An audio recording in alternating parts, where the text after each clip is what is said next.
assunto é Flamengo, que visita o Goiás hoje e tenta vencer a primeira partida no ano para seguir sonhando com o título brasileiro. É aquela teoria do copo meio cheio ou meio vazio? Ser o último a jogar na rodada é entrar em campo sabendo o resultado dos concorrentes. O líder São Paulo, por exemplo, em meio cheio. Por outro lado, é entrar pressionado, porque alguns rivais na luta pelo título venceram. Caso de Inter e de Atlético Mineiro, é o lado meio vazio da história. Aumentando o ritmo, aumentando a intensidade. Mas a pressão dos outros não é maior que a interna. Da torcida houve até protesto semana passada. Se me perguntar se eu acho certo, não acho certo. Não foi algo tão pacífico. E a pressão entre os próprios jogadores, ela existe. A gente tem que melhorar num todo para poder fazer uma partida convincente, não só ganhar, mas também jogar bem. São 3 jogos sem vitória e a cada tropeço no Brasileirão, aquelas eliminações na Copa do Brasil e na Libertadores parecem que ganham mais peso. E a vida de Rogério Ceni no clube parece ficar mais difícil. A responsabilidade não deve cair só em cima do treinador, do Rogério. Se os jogadores não levantarem o dedinho e deixarem muito claro que eles são responsáveis, que eles são os protagonistas, o Flamengo não vai sair dessa. César vai seguir no gol contra o Goiás. Diego Alves até viajou para seguir a recuperação da lesão na coxa junto com o grupo que passará a semana fora do Rio. Pode estar de volta quinta contra o Palmeiras em Brasília ou no domingo em Curitiba contra o Atlético Paranaense. Na zaga, uma dúvida para hoje. Gustavo Henrique pode dar lugar a Natan. Já Diego deve substituir Gerson, suspenso.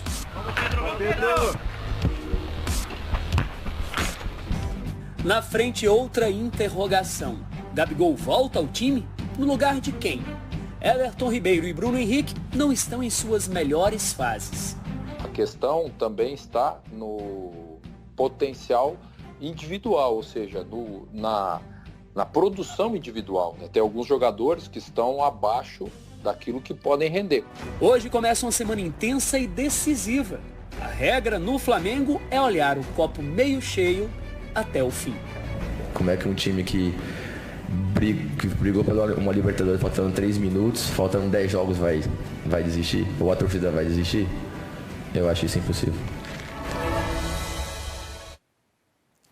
Não é fácil, hein, Lofredo, para o Rogério Ceni tomar a decisão que ele considera melhor hoje em termos de escalação, porque ele vem sendo muito julgado por isso.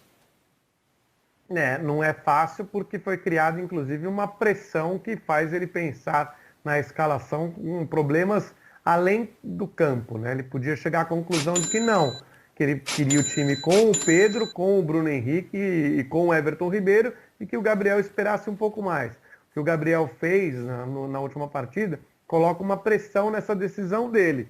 Já ficou bem claro que ele está insatisfeito e que ele vai pressionar o técnico por uma posição, ainda que, vamos falar, ele possa ter espaço realmente no time, porque outros jogadores não estão rendendo. Ele também não está rendendo tanto quanto pode, mas outros talvez estejam rendendo menos. Então, é difícil fazer a escalação. Agora, tem que tomar algumas decisões mais simples, que talvez possam fazer com que ele tenha o elenco e a torcida ali mais sob o controle. Por exemplo, a decisão de troca de goleiro, ela, no meu entender, foi equivocada e parece que vai ser mantida, até porque o técnico toma esse tipo de decisão. Seria muito mais fácil se o Diego Alves voltasse para ele hoje, para ele não ter que manter a decisão do César. E na zaga pode ser que ele tenha uma opção correta, uma opção que o torcedor espera, uma opção que o treino vem mostrando, que os jogos vêm mostrando, que os jogadores jovens do Flamengo estão mais preparados daqueles que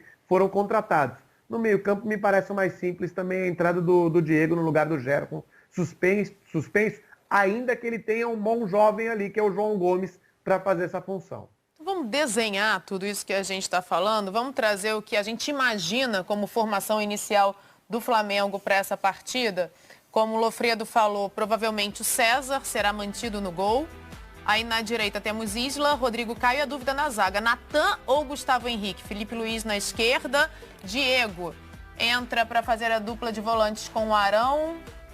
Quarteto ofensivo. Estamos acreditando que Gabigol volta ao time. Então Arrascaeta, Everton Ribeiro, Bruno Henrique e Gabigol. Lofredo, sei que você é um entusiasta do Pedro e as duas duplas de ataque mais utilizadas nessa temporada foram Bruno Henrique com Gabigol, Bruno Henrique com Pedro. 10 vezes cada uma. E o aproveitamento melhor é justamente quando Pedro faz a dupla com o Bruno Henrique. Acho até que Pedro e Gabriel podem jogar juntos, eventualmente. Acho que pode ser testado isso. Eu sou entusiasta do Pedro, mas eu também sou entusiasta do Gabigol. Eles jogaram juntos 4 vezes essa temporada, né? 4 jogos, 4 vitórias. 2 pelo Campeonato Carioca, uma Recopa Sul-Americana e uma Libertadores. Acho que eles podem jogar juntos, que o Gabriel sai bem da área, o Pedro também faz um pivô interessante. Eles podem ser jogadores, parece que não, mas eles podem ser jogadores complementares, sim. Então, talvez fosse a melhor ideia ter Pedro e Gabriel abrindo mão de um daqueles que está rendendo menos. No caso, Bruno Henrique ou Everton Ribeiro. E aí você tem que pensar e exigir de alguns jogadores que se empenhem numa marcação adiantada. A gente não sabe exatamente o que é treinado, né? A gente só tem agora a noção do que é apresentado. Mas assim, se você abrir mão, colocar Gabigol, Bruno Henrique e Pedro, por exemplo, você vai ter que pedir para eles ficarem em cima da defesa adversária o tempo inteiro. E olha só, o adversário do Flamengo, que é o Goiás, vem melhorando, hein? Vem melhorando, um bom trabalho feito ali pela dupla de treinadores, que é uma novidade basicamente no futebol brasileiro, com 2 jogadores de frente que vão dar trabalho para a defesa do Flamengo. Então, é um sistema que não é muito utilizado, mas com 2 jogadores, 2 centroavantes mesmo, né, o Fernandão e o Rafael Moura, e eles vão dar trabalho ali para a zaga do Flamengo. Vamos dar uma olhada então na provável escalação do Goiás para hoje? Goiás vai ter Tadeu no gol, super Tadeu, goleirão do Goiás, Davi Duarte, Fábio Sanches e Heron.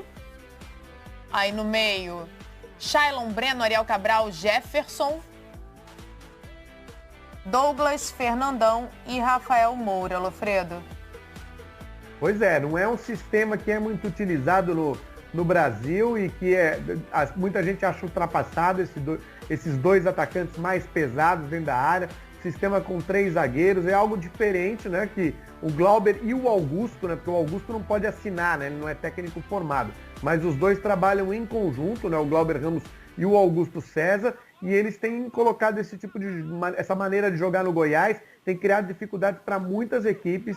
E acho que não vai ser um jogo fácil para o Flamengo, não. Fato é que é um jogo importante para o Goiás, que luta contra o rebaixamento, e muito, muito, muito relevante para o Flamengo, que continua querendo brigar ali pelas primeiras posições já perdidas. E para quem gosta de pênalti, o jogo entre